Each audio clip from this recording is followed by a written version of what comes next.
विषय आपके बीच के अंदर लेकर आए हैं। आम आदमी पार्टी के राष्ट्रीय संयोजक, दिल्ली के लोकप्रिय मुख्यमंत्री अरविंद केजरीवाल जी हरियाणा में 28 तारीख को आ रहे हैं। 28 जनवरी को मध्य हरियाणा में कहीं भी उनका एक स्थान निश्चित करके ये बदलाव रैली होगी और इस बदलाव रैली की तैयारी के लिए आम आदमी पार्टी के राष्ट्रीय संगठन महामंत्री और हरियाणा का नेतृत्व लोकसभा और जिला वाइज मीटिंग कल से प्रारंभ कर रहे हैं। 4 तारीख को संदीप पाठक जी फरीदाबाद जिले के अंदर फरीदाबाद, पलवल, रेवाड़ी, नूंह और गुड़गांव जिलों की मीटिंग लेंगे। सुबह और शाम को दोपहर बाद रोहतक में रोहतक, झज्जर और सोनीपत जिले की मीटिंग लेंगे। इसी प्रकार 5 तारीख को जींद में सुबह जींद, हिसार रूरल एरिया की मीटिंग लेंगे और शाम को करनाल में करनाल और पानीपत की लेंगे। 9 जनवरी को कुरुक्षेत्र में कुरुक्षेत्र और कैथल जिले की मीटिंग लेंगे और शाम को अंबाला में अंबाला, पंचकुला और यमुनानगर जिले की मीटिंग को संबोधित करेंगे। 10 तारीख को फतेहाबाद में फतेहाबाद, हिसार अर्बन और सिरसा जिले की मीटिंग लेंगे और शाम को भिवानी में भिवानी, महेंद्रगढ़ और चरखी दादरी जिले की मीटिंग लेंगे। इस प्रकार से ये तैयारी की जो मीटिंग है, इस तैयारी के अंदर गांव-गांव से हमारा मकसद केवल उसके अंदर भीड़ इकट्ठा करना नहीं है। मकसद ये है कि अरविंद केजरीवाल जी का जो गांव-गांव में कार्यकर्ता है, वो गांव-गांव से कार्यकर्ता है, अलग अलग गांव से, और उनकी आवाज हर गांव के अंदर फिर जो दिल्ली और पंजाब के अंदर विकास के कार्य हुए हैं, 24 घंटे बिजली वो भी फ्री, 24 घंटे पानी, 4थी मंजिल तक बिना मीटर के वो भी फ्री, महिलाओं के लिए बस यात्रा फ्री, अच्छे स्कूल, अच्छे कॉलेज, अच्छे हॉस्पिटल, अच्छे मोहल्ला क्लिनिक, जो हरियाणा के अंदर बदलाव चाहिए। रोजगार चाहिए, नशा मुक्ति चाहिए, अपराध का खत्म होना चाहिए, महिलाओं के प्रति जो यौन अपराध हरियाणा के अंदर बढ़ता जा रहा है उसका खात्मा चाहिए। जो बदलाव है, पूरा बदलाव हरियाणा के अंदर 2024 में इस भ्रष्टाचारी सरकार को जड़ से उखाड़ फेंकने के लिए बदलाव है। अरविंद केजरीवाल जी के बढ़ते हुए कदमों को रोकने के लिए भारतीय जनता पार्टी और इनकी ईडी भरसक प्रयत्न कर रही है। हमारे अच्छे स्कूल और अच्छे कॉलेज बनाने वाले शिक्षा मंत्री को साल से ऊपर से बंद करके रखा हुआ है। अच्छे हॉस्पिटल और मोहल्ला क्लिनिक बनाने वाले सत्येंद्र जैन जी को और संसद में मुखर आवाज उठाने वाले संजय सिंह जी को जिस तरीके से गिरफ्तार करके रखा हुआ है, और उसी तरीके से ये डिफेक्टिव नोटिस, डिफेक्टिव सम्मन अरविंद केजरीवाल जी को भी भेजा। आप इसके टाइमिंग देखिए जो खुद डाउट क्रिएट करता है। क्या टाइमिंग इसके रखें लोकसभा चुनाव से ठीक पहले? और सोचने की बात यह भी है कि बीजेपी वालों को पहले कैसे पता चल जाता है कि इस तारीख को सम्मन जाना है, जैसे सम्मन उनके ऑफिस में बैठ के तैयार होता है। मिलता बाद में है, परंतु बीजेपी पहले पीसी कर देती है। बीजेपी ऑफिस में हो सकता है वहीं बैठ के बना रहे हो। और इस सम्मन में कहीं ये नहीं लिखा कि उसको अक्यूज्ड के नाते बुला रहे हैं, उनको गवाह के नाते बुला रहे हैं। जब मामला कोर्ट के अंदर चल रहा है, चार्जशीट फाइल हो चुकी है, 1 साल से ऊपर से मनीष जी को गिरफ्तार करके रखा हुआ है, 1.5 साल से इसकी तफ्तीश चल रही है, आज तक 1 रुपया मिला नहीं। तो किस लिए, क्यों ये सम्मन दिया गया? विचारणीय बात यह है कि 1 साल तक जब मनीष जी के यहां कुछ नहीं मिला, सब जगह उन्होंने सब कुछ कर लिया, सब कुछ ढूंढ लिया, 1.5 साल से लगातार इनके हजारों अफसर तफ्तीश के अंदर लगे रहे। ये केवल अरविंद केजरीवाल जी को लोकसभा के चुनाव के अंदर रोकना चाहते हैं, उनको गिरफ्तार करना चाहते हैं। परंतु अरविंद केजरीवाल जी का एक एक सिपाही पूरी मुस्तैदी के साथ अरविंद केजरीवाल जी का सपना शिक्षित भारत, विकसित भारत को बनाने के अंदर लगा हुआ है। और उसी के तहत हरियाणा के अंदर ये बदलाव रैली है, जिसको संबोधित करने के लिए अरविंद केजरीवाल जी खुद आएंगे और हमारे राष्ट्रीय नेतृत्व, हरियाणा का नेतृत्व सब वहां पे होगा। मध्य हरियाणा के अंदर जो भी स्थान तय किया जाएगा, और उसी की तैयारी के लिए हमारे संगठन मंत्री यहाँ पे पहुंच रहे हैं। हरियाणा के अंदर 2 दिन पहले जब ये सेशन खत्म हुआ विधानसभा का, मुख्यमंत्री जी ने गीता हाथ में लेके कसम खाई थी कि एक भी भ्रष्टाचारी को नहीं छोड़ेंगे। पूरी बात नहीं बताई थी उन्होंने कि एक भी भ्रष्टाचारी को बढ़िया पद दिए बिना नहीं छोड़ेंगे। इसका 3 का उदाहरण ताजा अभी आपको मिला। विजय दहिया जी को मंडलायुक्त बना दिया, जयवीर सिंह आर्य को वित्त विभाग का विशेष सचिव बना दिया, सुरेश जी को मानव संसाधन विभाग का प्रधान सचिव बना दिया। तो बढ़िया से बढ़िया पोस्ट इनको, आरोपियों को जो गिरफ्तार रह चुके हैं, करप्शन के अंदर इन्वॉल्व थे, पूरा हरियाणा की आमूल चूल व्यवस्था को परिवर्तन करने के लिए, अपने कार्यकर्ताओं को संबोधित करने के लिए हमारे वहां से अरविंद जी जो रैली को संबोधित करेंगे, मैं समझता हूं कि पूरा हरियाणा बदलाव की तरफ, जो बदलाव यात्रा से हमने शुरुआत की बदलाव की, उसमें और आगे बढ़ेगा। मैं अनुराग जी से निवेदन करूंगा कि अपनी बात रखें। अनुराग जी। नमस्कार साथियों, जैसा माननीय सुशील गुप्ता जी ने बताया कि जैसे जैसे आम आदमी पार्टी हरियाणा में अपने राजनीतिक कदम मजबूती से आगे बढ़ा रही है, वैसे वैसे भारतीय जनता पार्टी की बौखलाहट ईडी के बार बार दिए जाने वाले सम्मन के माध्यम से सामने दिखाई दे रही है। जैसे जैसे हम अपनी एक्टिविटीज, बदलाव यात्रा हमने की, तो ईडी का एक और सम्मन आ गया। अब हम 28 तारीख को अरविंद केजरीवाल जी की एक विशाल बदलाव रैली हरियाणा के अंदर करने जा रहे हैं, जिससे हमारी राजनीतिक पकड़ आम आदमी पार्टी की हरियाणा के अंदर और ज्यादा मजबूत होगी। हमारा संगठन पूरे हरियाणा के अंदर गांव-गांव में पहले ही तैयार हो चुका है, और इसी की बौखलाहट है, इस बदलाव यात्रा की बौखलाहट है, और इस महारैली का जो बदलाव रैली की अनाउंसमेंट हमने की है, इसकी बौखलाहट है कि भारतीय जनता पार्टी किसी भी तरह से अरविंद केजरीवाल जी को जेल में डालना चाहती है। भारतीय जनता पार्टी को पता है कि हरियाणा अरविंद केजरीवाल जी का अपना घर है, और जब वो दिल्ली और पंजाब में आम आदमी की पताका फहरा के, जब पूरे देश में, पूरी दुनिया में उनका नाम चल रहा है, जब लोग उनके काम का जिक्र कर रहे हैं, तो हरियाणा के लोग पलक पावड़े बिछाए अरविंद केजरीवाल जी का इंतजार कर रहे हैं कि वो आएंगे और अपने गृह क्षेत्र का, अपने जहां वो पैदा हुए, अपनी मातृभूमि का कर्ज उतारेंगे, और हरियाणा के लोगों को भी वो तमाम मूलभूत सुविधाएं देंगे जो उन्होंने दिल्ली और पंजाब के लोगों को दी। इसीलिए भारतीय जनता पार्टी हरियाणा में आम आदमी पार्टी के बढ़ते कदमों को रोकने के लिए अरविंद केजरीवाल जी को लगातार निशाना बना रही है। हमें मालूम है, आम आदमी पार्टी को मालूम है कि ये साजिशें जैसे जैसे चुनाव नजदीक आएंगे, ये साजिशें बढ़ती जाएंगी, क्योंकि भारतीय जनता पार्टी अरविंद केजरीवाल जी के विचारों को फैलने से रोकना चाहती है, अरविंद केजरीवाल जी को हरियाणा के लोगों से मिलने से रोकना चाहती है। इसलिए उनके खिलाफ ये षड्यंत्र लगातार किए जा रहे हैं।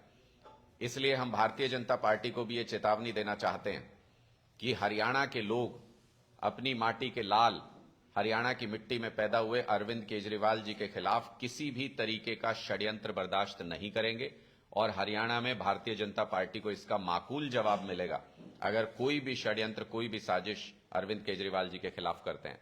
माननीय सुशील गुप्ता जी ने जैसे बताया कि 4 और 5 तारीख को, और उसके बाद 9 और 10 तारीख को 4 दिन के प्रवास पर संदीप पाठक जी हरियाणा में होंगे। अलग अलग डिस्ट्रिक्ट्स के कार्यकर्ताओं के साथ रैली की तैयारी को लेकर मीटिंग करेंगे, जिसके फलस्वरूप हमारी कोशिश है कि जब हम ये 28 तारीख को जब ये बदलाव रैली करें तो एक एक गांव से, हरियाणा के एक एक गांव से, हरियाणा के एक एक वार्ड से इस रैली के अंदर पार्टिसिपेशन हो। ऐसी अद्भुत रैली जिसमें हरियाणा के एक एक गांव से व्यक्ति पहुंचा हो, ऐसी अद्भुत रैली न हरियाणा के इतिहास में पहले कभी हुई होगी, न किसी और पार्टी की ऐसी क्षमता है कि वो ऐसी रैली कर सके। हम ऐसी रैली करना चाहते हैं ताकि बदलाव का एक संकेत गांव गांव तक, एक एक वार्ड तक पहुंचे। लोग जब वापस जाएं उस रैली से तो अपने गांव और वार्ड में जाके बताएं कि हरियाणा में बदलाव का अलख शुरू हो चुका है, हरियाणा में बदलाव का दौर शुरू हो चुका है और हरियाणा बदलाव की राह पर चल चुका है। आपके कोई सवाल हो तो आप पूछ सकते हैं। डिस्ट्रिक्ट आपने अभी तक तय नहीं किया, तो रैली की किस तरह से तैयारी की जाए? देखिए, समय आने पर डिस्ट्रिक्ट का भी अनाउंसमेंट करेंगे। हमने आपको बताया कि 28 तारीख हमने डेट तय कर दी है और हमारे माइंड में भी लोकेशन है कि किस एरिया में हम करना चाहते हैं। सेंट्रल लोकेशन हरियाणा की होगी जहां से सारे हरियाणा का पार्टिसिपेशन हो सके।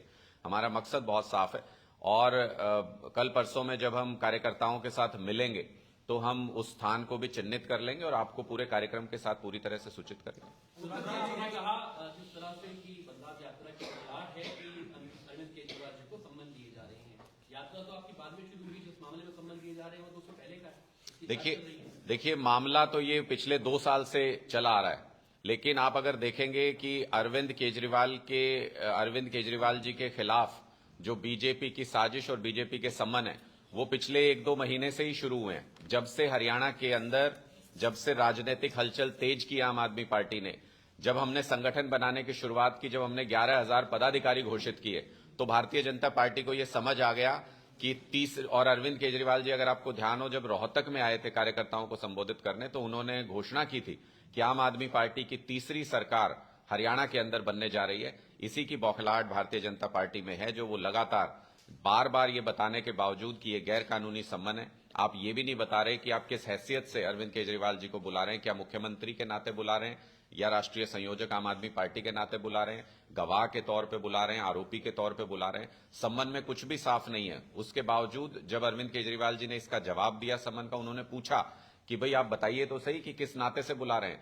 जो उसके बाद सम्मन भेजा गया उसमें भी कोई चीज क्लियर नहीं की गई है, ना उसमें कोई पॉइंटर्स क्लियर किए गए जिनके ऊपर सवाल खड़ा किया था पहले अरविंद केजरीवाल जी ने। इसलिए ये सम्मन गैर कानूनी, असंवैधानिक है और ये पार्टी ने बहुत स्पष्ट किया है कि हम किसी भी तरह की जांच में सहयोग करने के लिए तैयार हैं, लेकिन भारतीय जनता पार्टी के दफ्तर से बने हुए अगर राजनीतिक सम्मन ईडी आम आदमी पार्टी के पास भेजेगी तो उनका माकूल जवाब दिया जाएगा।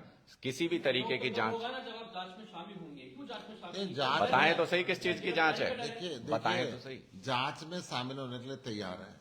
जब जांच एजेंसी को लिखा क्या आप बताइए किस हैसियत से बुला रहे हैं, बतौर गवाह बुला रहे हैं, बतौर अक्यूज बुला रहे हैं, बतौर मुख्यमंत्री बुला रहे हैं या अरविंद केजरीवाल जी को व्यक्तिगत तौर पे बुला रहे हैं। अच्छा डॉक्टर साहब, इसके साथ जी बच चुका है, खुनपा दरक रहा है, निर्मल सिंह ने पार्टी छोड़ दी, उनकी बेटी ने पार्टी छोड़ दी, क्या कुछ कारण? देखिए, पूरे मामले पर अभी तक आपकी तरफ से कोई एक लंबी यात्रा जब चलती है, उस लंबी यात्रा में हजारों लोग उस ट्रेन के अंदर चढ़ते हैं, कुछ लोग उतरते भी हैं। ये विशेष बात नहीं है।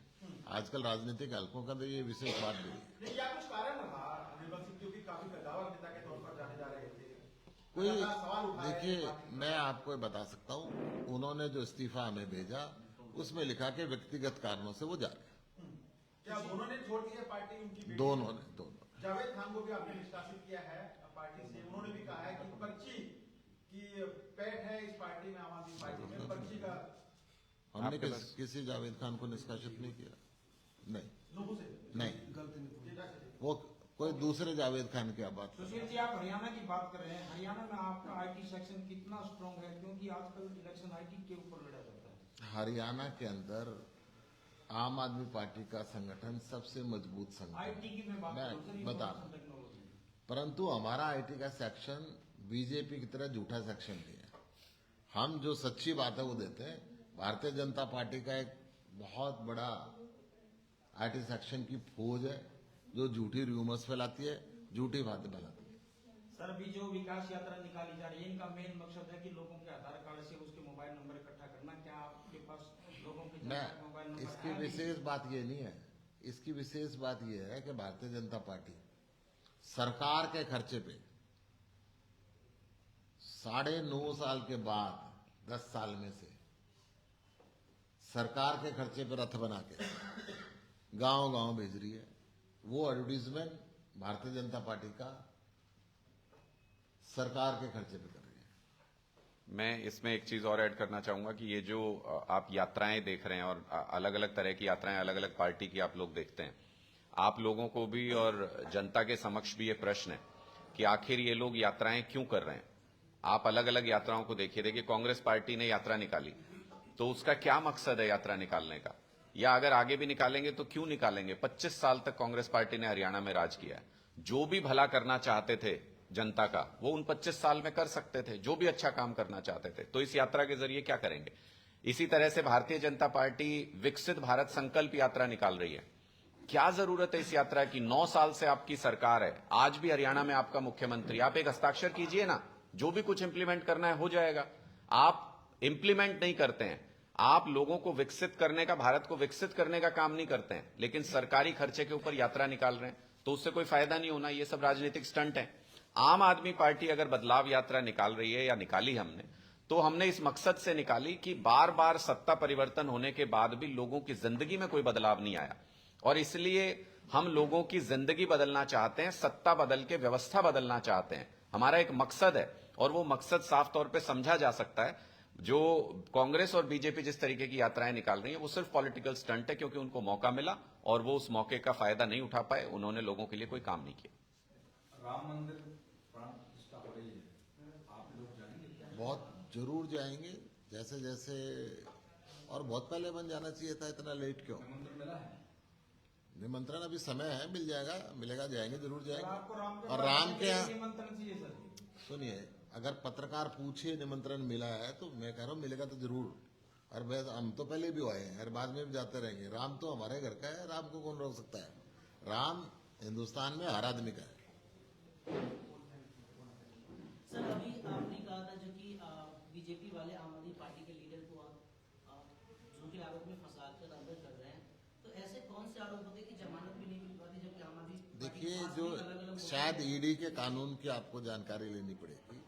ईडी के कानून में जमानत का प्रावधान ऐसा नहीं है। उसके अंदर प्रावधान ये है कि जो व्यक्ति को बंद किया उसको सिद्ध करना पड़ता है कि उसके ऊपर कोई आरोप नहीं है। इसका मतलब तो केस ही डिसाइड हो गया। अगर उसने ये सिद्ध कर दिया तो केस ही डिसाइड होगा, और केस डिसाइड होने में समय लगता है।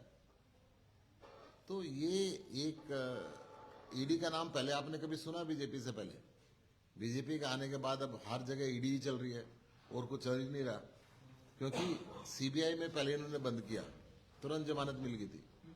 इसके प्रावधान अलग है। आम आदमी के पास भी एक से एक वकील है, वो भी अपने पॉइंट को प्रूव कर सकते हैं सर जमानत। देखिए, सुप्रीम कोर्ट ने खुद ये कहा कि इसके अंदर कुछ नहीं है, कोई मनी ट्रेल नहीं मिली। जब सेशन ट्रायल पे केस चलेगा तो 2 डेट से फालतू नहीं चलेगा। ये सुप्रीम कोर्ट के ऑब्जर्वेशन है मनीष सिसोदिया जी के बेल के मैटर में। परंतु बेल के जो प्रावधान है, कोर्ट को भी एक्ट के हिसाब से चलना। एक और कानून को वापस किया गया, हिट एंड रन कानून को फिलहाल रोक लगा दी गई। पहले किसानों को लेकर जो कानून थे, मैं कह रहा हूं कि ऐसे कानून बनाती क्यों है ये? ना तो संसद में चर्चा कराती और ना ही जिनके लिए कानून बना रहे उनसे चर्चा करती। किसानों को सड़क पे बैठा कर रखा सालों साल। 750 से ऊपर किसानों ने साथ दी, तब इन्होंने हाथ जोड़ के कानून वापस लिया। अभी सारे हिंदुस्तान का चक्का जाम होने लगा, तब कह रहे साहब हम वापस ले लेंगे। बनाया क्यों? मैं कह रहा हूं कि कोई व्यक्ति जानबूझ के एक्सीडेंट करता है, उसका आप जो मर्जी सजा दो, परंतु एक्सीडेंट हो गया, उसमें 10 साल की सजा, 7 लाख रुपए जुर्माना, ड्राइवर कैसे भुगत सकता है? हम ये कह रहे हैं साहब कि एक्सीडेंट कहीं हो जाए, कहीं ऐसी स्थिति आ जाए। सरकार ये कह रही है कि आप बेकाबू ना है, ड्राइवरों से कह रही है, विपक्ष जो लोग हैं वो आपको गुमराह करने की कोशिश कर। अब आगे बढ़ गया मामला। सरकार ने मान लिया है कि कानून में खामियां हैं और इसलिए इस पे रोक लगा दी है अभी कानून पे।